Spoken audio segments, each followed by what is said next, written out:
Hey guys, it's Graham.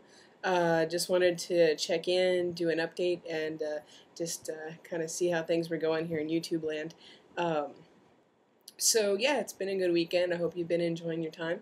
Don't know what it's like where you are, but here in the Oakland area, it's hot today. It's like 95, 100 degrees, and that's pretty rare. Most of the time, all the fog in the Bay Area keeps it, pretty even temperatures, but every once in a while you get those weeks or a couple of days where the fog goes away, and the fog is kind of like the Bay Area's air conditioning, and then everything gets hot for a while. And today's definitely, one of those days. So it's been good. Got outside and walked the dog before it got too hot, and just hanging out. So I'm in the bedroom because it's the coolest room in the house because it gets all the shade from the backyard. So just hanging out in here where it's not quite so hot. So, just a couple updates for my weekend. In my quest to connect with other FTM guys, I went to the Lou Sullivan Society meeting in San Francisco yesterday. This came as a recommendation from another YouTube user, and so I went to that, and it was all right. It was wasn't that many people there, maybe like 10, and 3 of them were presenters, so like 7 people. They have topics like every month when they meet. And this time the topic was therapists and therapy. And, if I wasn't a social worker, if I didn't already have a background in therapists and in therapy, I'm an MSW. So, I've been a therapist. I've worked with people in that way. If I didn't have that background, I probably would have found it very interesting because it's generally stuff that's all new to people unless, you have some sort of background in therapy, social work, human services. But, I think more importantly for me, I just went to connect up with people.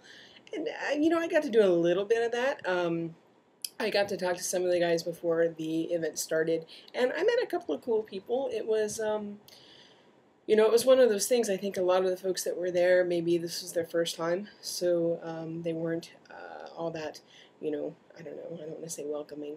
They were welcoming, they just, I think everybody was really quiet. Maybe it was like a group full of introverts or something. But it was all right. There was one guy in particular I talked with for a while.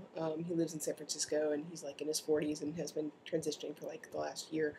And he was really nice. He was somebody that I would, maybe like to get to know a little bit better. So that was cool. So I think I'll continue going to the groups. I'm not sure what the next group topic is. They only meet once a month, so I have to look on the website and see. It was an interesting format. Basically they had 3 speakers. They're supposed to have 4, and Pat Califia was supposed to be one of the 4, but Pat didn't show up, so that was a bummer. That was one of the big reasons that I wanted to go to, is for a chance to meet him. But the main person I was interested in meeting didn't show.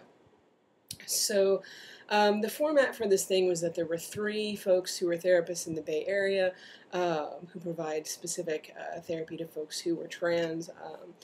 And they just kind of talked and, what to look at a therapist, what to do, what steps are involved. And for a lot of the people that were there, this was kind of new to them. I think a lot of the people were even earlier on in their transition than I am. So I could see it being really helpful for those people. For me, it didn't exactly provide the community kind of getting to know a social aspect that I wanted, but at least I got to check it out. After these meetings on Saturdays, they do have like a social thing where they go to a little cafe and hang out for a little while. And I think normally that would be kind of fun. Maybe that would provide more of what I'm looking for. But yesterday was a friend of mine's birthday, and I had already made plans in the evening to go to his house because he was having a party. So I couldn't stay for the social part of it. But I was able to go to the talk, and even though it wasn't anything totally new to me, it was nice to connect with people, and it's just good to know that this kind of information is out there. I feel, that it's a really good opportunity. So if anybody in the Bay Area is watching this and you haven't gone to Lou Sullivan Society meetings, I would suggest that you check it out. Look at their website. It's just Lou Sullivan, and just Google it and you'll find it. So other stuff that I've been thinking about, I think I want to do a second set of videos, maybe a couple of different sets. One on goals for the next year regarding myself, my transition, And so kind of look for that. I think I'm going to do it in like bite-sized chunks. The other thing I think I want to talk about is some of my like concerns, fears around transitioning. So I might do a different series about that and have like maybe a different topic on each of those items. Maybe it's something that it would be helpful to other guys out there. But I think it's also, I don't know, maybe it's a little cathartic for me just to talk about it. Something that I'm running into is the best way I can relate to it is when I was just first coming out as gay, and you know, when I was coming out as a dyke, and like everything was gay. I was just like, I'm queer, I'm lesbian, I'm a dyke, you know, whatever it was. That was like something that was kind of all-consuming to me, and that was in my early 20s. And now, at 35, doing this transition FtM, I'm kind of feeling some of the same thing. It's something that I think about a lot. It's something that I feel rather hyper aware of, so to speak. And I think about this because I don't want it to be the only thing that I'm talking about with, you know, with my partner, with my friends. I just want to be me and not have that be like this all-encompassing thing that I'm dealing with all the time. So I think maybe doing some videos about that would be pretty cool, and maybe kind of, you know, help fulfill that need for me to talk about it.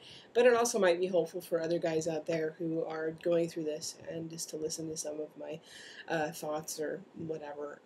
So maybe it'll kind of be good twofold. So yeah, I'm kind of planning on some videos out there. Been kind of thinking on, you know, what I'm going to do and how I'm going to continue to use the YouTube channel. So that's just some ideas that I have. And let's see, on the testosterone front, nothing really big to really put out there. I've only had 2 shots. So Monday, tomorrow, will be my 3rd week on T. I'm getting shots bi-weekly, so no shot tomorrow. But 2nd shot, but tomorrow starts my 3rd week. And, you know, we'll see some things that I've noticed. Let's see, I talked in another video about the skin and kind of oiliness, and so I'm trying to keep up on that so I don't have a lot of breakouts. At 35, that doesn't sound fun.